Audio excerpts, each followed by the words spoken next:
For my topic today, I'll be talking about same-sex marriages in the US and how it has a social impact in our society. So starting out, throughout the 1970s to the 2008, US had been against same-sex marriages and banning it in almost all states. This was mainly due to the fact that the US states were influenced by Christian teachings, which I'll get more into in the anthropological perspective. But that was just one reason why it was banned. But in 2012, Obama endorsed same-sex marriages. Further, in 2015, Obama actually legalized it in almost all states, but it was majority of states. Now the question rises: why did Obama legalize same-sex marriages? Why was he the first president to legalize same-sex marriages? Throughout the whole history of US presidencies, why was he the only one? Right? This can be simply answered because Obama was gay himself. Okay, Sean, what do you mean? What do you mean? So, while doing my research on this topic, I found that Obama had his sexual orientation was actually it was I would say curious, or it was speculated that he was homosexual, right? According to this credible source, actually, the Daily Mail, which reads that President Obama considered pursuing a homosexual relationship when he was in college after meeting an openly gay professor with whom he shared a friendship beyond the classroom. Now, all of these articles that come out, they're not 100% concrete, and some of them do have, all of them have bias towards them. So all of these accusations against Barack Obama, are just speculations, they're theories, and to be frank, it might be true, but it isn't concrete, like I said before. But this is one, from what I've researched, this could possibly be the main reason, or if it is true, the reason why Obama did legalize same-sex marriages in the US. Now, obviously, the picture on the right is a joke, is photoshopped, but there are a lot of theories going around about Obama's sexual orientation. For example, his wife, Michelle Obama, some people are saying that she's a transgender. Hence why I came to this educated guess on what took place. Now, looking at same-sex marriages from a sociological perspective, we see in the U.S. alone, there's a U.S. census which was assigned, I believe, in 2018. So this was a couple years back, 4 years back, which indicated and which told us that 650,000 same-sex couples reside in the United States, with 114,000 of those being illegal marriages, and another 108,000 in some form of legally recognized partnerships. Now, what does this tell us? How is this affect us sociologically? Now, how this affects us is being in a relationship, boyfriend, girlfriend, and being in a marriage are two completely different things, right? Now, when same-sex marriages gets recognized and gets legalized, more people are inclined, if they're in a partnership, to get married, right? Now, when they do get married, society alone in the US, it functions differently. It has a different utilization to it. Now, with this in mind, with more people, with more homosexuals actually going out of their way to partake in marriage, in same-sex marriage, there is a significant increase, to be fair, in the number of same-sex unions. Now, what a same-sex union is, in essence, it's basically a same-sex union, which is ran by homosexuals, lesbians, the LGBTQ community, which stands up for indecencies, inequalities towards a certain workforce. So whether that be teaching, a Ford company, a car company,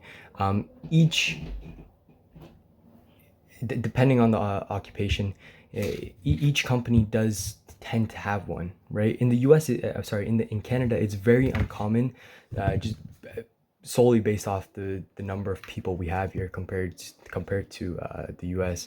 I believe Canada only has around 50 million, while the US has approximately 400 million, right? Now, as same-sex unions do increase, we'll see a different form of society, and we'll see how it's more inclusive to the homosexuals. To be fair, I can see this from grade 9 to grade 12. When we look at pronouns that we use now, we can't really use he, she. We have to use they, them, just to be more inclusive to the LGBTQ community. A prime example of this would be in grade 9. I believe I had English with Mr. Sobel, and there was a theme which was called man versus man, or man versus wild, something along those lines.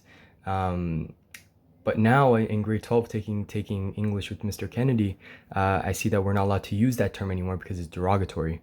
Now, this is just one example of how it can impact society and how we function, right? And something else from a sociological perspective is the acceptance of homosexuals from a young age. We see that teachers, I would play the video, but my my YouTube isn't working, and I don't have Wi-Fi right now. But the video basically just stated that how in the U.S. in some states it's obligatory for the teachers, to teach kids about homosexuality and how it's a normal concept of life. Personally, I would disagree with this concept, but this is happening in states such as Texas, such as California. Students at a young age are being inclined to accept the homosexuals, to see them as people who are normal and functioning in this society. Now, how does this have an impact on society? This has an impact on society because when those kids grow older, right, they have these preconceptions of what homosexuals are supposed to be, what they portray, and what their purpose is in life. So the way they treat homosexuals will be drastically different than people like 2 generations before my grandfather would treat them, right? Or people from the older generations. Again, this just changes how we socially interact with them and how it has an impact. Some other concepts which have an impact as well are the pride parades, right? As we see, I believe it's in the month of October. There's a whole month dedicated to the LGBTQ community for being so brave, for coming out, and hence why they have a whole month to themselves. But again, this also changes the way we act. Sorry, I forgot the word. How we interact with other humans, other homosexuals, and what our idea of those homosexuals is going to be. Now, from a psychological perspective, I would like to go off the video, which I should have shown, but my Wi-Fi isn't working. But this video, in essence, was talking about how kids learn about homosexuals. Now, this can also play into a psychological effect as well, and how we psychologically think. Now, if a kids at a young age get this notion of homosexuals, and let's say it's negative, right? This has a huge impact on the future of that children, or of that child, and how he's going to treat those homosexuals. He's going to be like, he's not going to treat them with respect. He's not going to treat them as they're human beings. He might be derogatory towards them, and if the case is completely negative and completely goes south, it could endorse violence, right? So it's kind of a sweet and sour type of thing to teach kids about homosexuals, because if it's done in a wrong way or an incorrect manner, it can definitely be negative for the child. Now, psychologically, there's a study done, which I've linked at the end of the slide, which showed that how same-sex partners compared or juxtaposed with different sex partners in influencing each other's health. Now, what they found was that most of the time, the same-sex partners tended to be happier. Now, at the same time, the studies on this are are not substantiated to the amount for me to say that this is 100% true. They have had small sample sizes which were done online, but nonetheless, it still shows that same-sex partners are generally a bit more happier than different sex partners. Um, when it comes to the mind and how much health complications that they do on a psychological level. The same study found that equality in workload with same-sex partners is significantly higher. What this means is that if a man and a man are in a marriage, the workload is almost equal. Now, this does make sense if you look at it from a broad scale point. You wouldn't expect one man to go out and, work 24 hours, or work the whole day while the other man stays home and cooks and cleans. That's probably not going to be reasonable and probably irrational for you to think so. Hence why it does make sense how psychologically having equal workload will impact the relationship, right? And furthermore, California Health Interview Survey found that being married was associated with lower levels of psychological distress for individuals in same-sex relationships.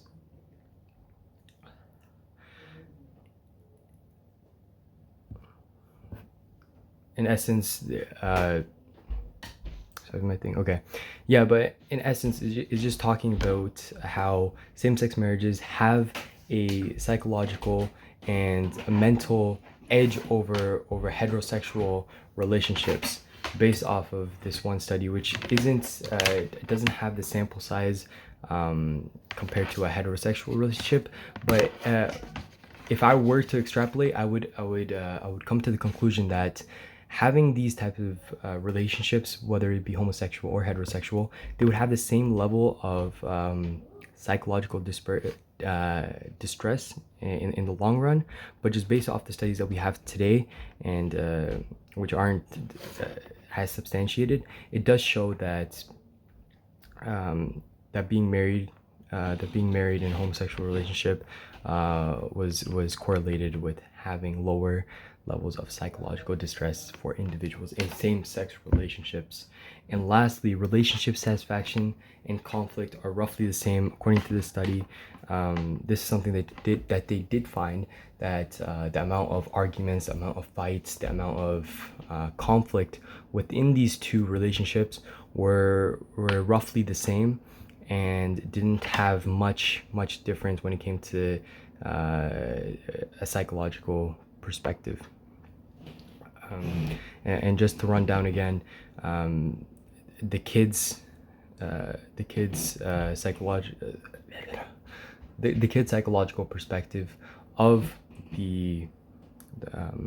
of what they're taught at a very young age does have an impact on what they will do in the future when they're grown adults, and they can rationalize and logically act based off their actions that they've been taught at a young age, and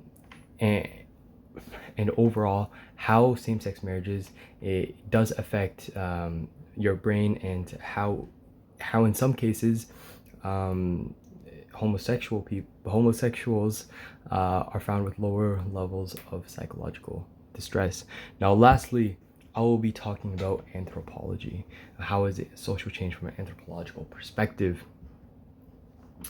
Now, from an anthropological perspective, they look at the studies of human, right? They study, and questions they could ask are, why is there homophobia? When did this start? How is this, where did this stem from, right? Why are there people who are against homosexuals? Why was it banned in the US in the first place? Alluding back to what I said. The main reason is religion. Now, the three Abrahamic religions, Islam, Christianity, and Judaism, all of them go. Yeah, so all three of the Abrahamic religions are against homosexuality. With Christianity, if you are an Orthodox Christian, it is almost a consensus between scholars that homosexuality is not permissible within the religion. But homophobia started from Christianity alone, where they would if they were to find someone who was homosexual, they were to throw rocks and stone them to death. And there was a whole crusade which happened in protecting these churches, right? It's not more. It's not in a. It's not a concept which comes within the Bible. It was more of a cultural thing back then in history, right? This is where homophobia initially started, and same with Judaism and Islam. There wasn't much violence per se, depending on what country you're in such as Saudi Arabia. It doesn't really represent Islam because it stones homosexuals to death. Um, I'm not too sure if it still does it, but in previous years it did do it until there was a ban against it because the actions that they were doing were not substantiated by the Holy Scripture of Islam, and it was more of a cultural thing, right? So this cultural concept did start or spark the rise of the rise of homophobia and the hatred towards gays. Now, Hinduism is a religion which doesn't believe in homosexuals being bad people or you being sinful if you are gay. It's a religion where it says do what you want. It's a peaceful way of or claims to be the peaceful way of living life and doing what your soul wants to do, in essence. But from an anthropological perspective, people who do follow these religions treat people who are homosexual in a different manner. Now, if you are a Jewish person, the way you might treat gay people, juxtaposing it with Hindus, might be different from how you treat them from perspective of an Islamic perspective or a Christian perspective. This all dates back to what the scripture says, and as someone who is religious, you value the book, the scripture, over cultural beliefs because the book is a constant and it's objective and it gives you objective morals, and its words are more valuable to you because you would believe that it's words of God, of the Creator, rather than a cultural understanding of what to do with homosexuals. This is the understanding of anthropologists. They look at religion to see what went wrong and how we have the ideas and ideologies that we do today. That is it for my part. Thank you.